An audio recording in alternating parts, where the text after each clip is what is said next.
வணக்கம் மாணவர்களே. இந்த வீடியோவில் 7ஆம் வகுப்பு கணிதம் பருவ 1 அலகு 1 எண்ணியல் இதில் பயிற்சி 1இல் 6இல் இருக்கக்கூடிய 22, 23 இந்த 2 கணக்குகளையும் இந்த ஒரே வீடியோவில் நம்ம பார்க்க போகிறோம். முதல்ல பாருங்கள், 22வது கணக்கு.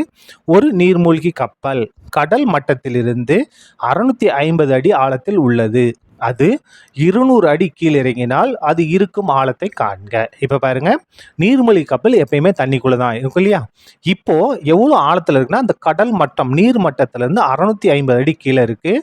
இன்னொரு 200 அடி கீழே போச்சுன்னா எவ்வளோ ஆழத்தில் இருக்கும்? அப்போ ரெண்டையும் கூட்டிக்கிற வேண்டியதானே. பாருங்க, நீர்மூழ்கி கப்பல் தற்போது உள்ள ஆழம், அதாவது கடல் மட்டத்திற்கு கீழே நீர் மட்டத்திற்கு கீழே எவ்வளவு? 650 அடி. இன்னும் எத்தனை அடி கீழே போக போகுது? 200 அடி போக போகுது. அப்போ இங்கே இருக்கக்கூடிய 650ஐயும் எவ்வளவு? இந்த 200ஐயும் கூட்டணும். சரியா? கூட்டிட்டோம்னா பாருங்க, 200 அடி கீழே இறங்கிய பின் நீர்மூழ்கி கப்பல் இருக்கும் ஆழம் ஏற்கனவே 650 அடி ஆழத்தில் இருக்குது. இன்னும் ஒரு 200 அடி கீழே இறங்க போகுது. அப்போ எவ்வளவு? 650 200 கூட்டினா 850 அடி.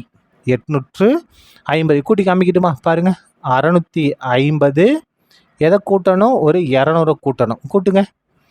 0 5 0 கூட்டினா 5 6 கூட்டினா 8 850. அப்போது 200 கீழே இறங்குச்சுன்னா கடல் மட்டத்திலிருந்து நீர் மட்டம் எவ்வளோ கீழே இருக்கும்?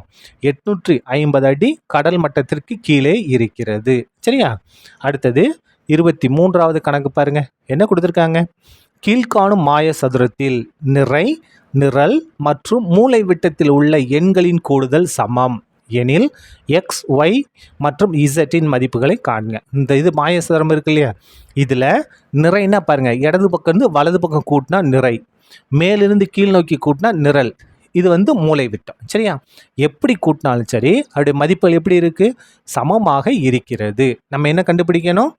எக்ஸ், ஒய், இசட்டோட மதிப்புகளை கண்டுபிடிக்கணும். இப்போ பாருங்கள், இதில் எதனால் நம்ம எடுத்துக்கலாம்? எந்த 3 நம்பர் பாருங்கள், நிறை எடுத்தாலும் சரி நிரல் எடுத்தாலும் மூளை விட்டம் எதை எடுத்தாலும் இந்த மதிப்பு எப்படி இருக்குது? சமமாக இருக்குது.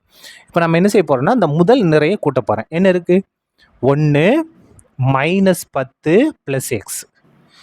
இது எதுக்கு சமமாக இருக்கும்? பாருங்கள், எந்த நிரலுக்குனாலும் சமமாக இருக்கும், எந்த நிறைக்குனாலும் சமமாக இருக்கும். பாருங்கள், இதில் தானே எல்லாமே நம்பராக இருக்குது.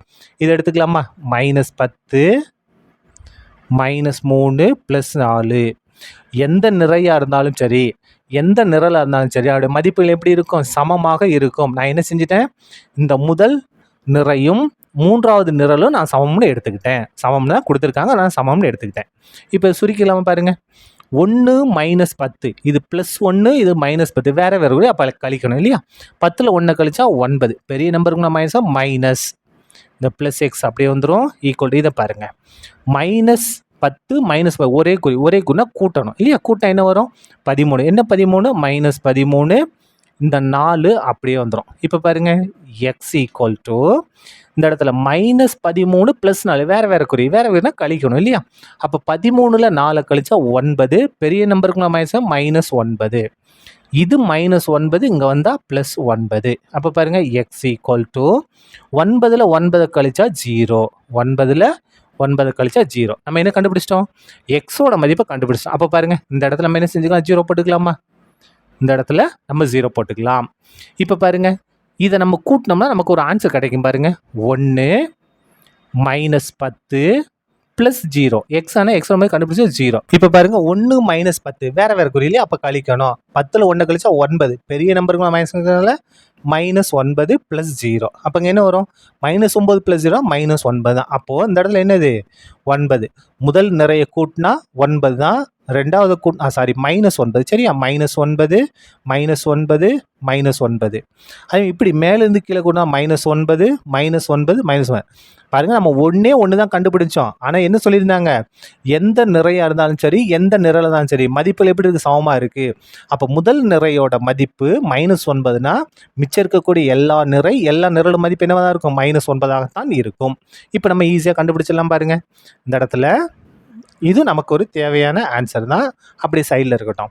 இப்போ நமக்கு ஒய் வேணுமா? அப்போ பாருங்கள், இது எல்லாத்தையும் கூட்டினா எதுக்கு சமமாக இருக்கும்? -9க்கு சமமாக இருக்கும். தேர்ஃபோர் ஒய்ஏ -3 -2 ஒய்ஏ -3 இதெல்லாம் கூட்டினா எதுக்கு சமமாக இருக்கும்? -9க்கு சமமாக இருக்கும். பாருங்கள், ஒய்ஏ இது ரெண்டும் ஒரே குறி. ஒரே குறினா கூட்டணும். கூட்டினா என்ன வரும்? 5. என்ன 5? -5 ஈக்குவல் டு -9. அப்போ y ஈக்குவல் டு -9. இது -5 இங்கே வந்தால் +5 மாறும். அப்போ பாருங்க y ஈக்குவல் டு 2 வேறு குறி. அப்போ கழிக்கணும். 9 5 கழிச்சா 4. பெரிய நம்பருக்கு -4. இதான் என்னது நமக்கு தேவையான ஒய்யோட மதிப்பு. அடுத்தது பாருங்க இசட் வேணுமா? இந்த மூன்றாவது நிலை எடுத்துக்கலாமா? -6 +4 +z எல்லாத்தையும் கூட்டினா என்ன வரும்? -9 தான் வரும். அப்போ பாருங்க therefore -6 +4 +z ஈக்குவல் டு -9. ஏன்னா ஒவ்வொரு நிரல் மூலைவிட்ட எதை கூட்டினாலும் நமக்கு என்னதான் -9 தான். அதெல்லாம் மைனஸ் செஞ்சிட்டோம். மூன்றாவது நிறையை கூட்டி -9க்கு சமப்படுத்திட்டோம். இப்போ பாருங்க இது ரெண்டு வேறு குறிதான -6 +4. அப்போ கழிக்கணும். கழிச்சா என்ன வரும்? 2. பெரிய நம்பருக்கு -2 +z ஈக்குவல் டு -9. அப்போ z ஈக்குவல் டு -9. இது -2 இங்கே வந்தால் +2 மாறும். அப்போ z ஈக்குவல் டு பாருங்கள் வேறு குறி மைனஸ் அப்போ கழிக்கணும். 9 2 கழிச்சா 7. பெரிய நம்பருக்கு -7. இதான் என்னது நமக்கு தேவையான இசட்டோட மதிப்பு. நமக்கு தேவையான எல்லா மதிப்பையும் கண்டுபிடிச்சிட்டோம். therefore x equal to 0, y equal to -4 மற்றும் z ஈக்குவல் டு -7. இதான் என்னது நமக்கு தேவையான x y zோட மதிப்புகள். சரியா? அவ்வளோதான். இந்த வீடியோ முடிந்தது. நன்றி.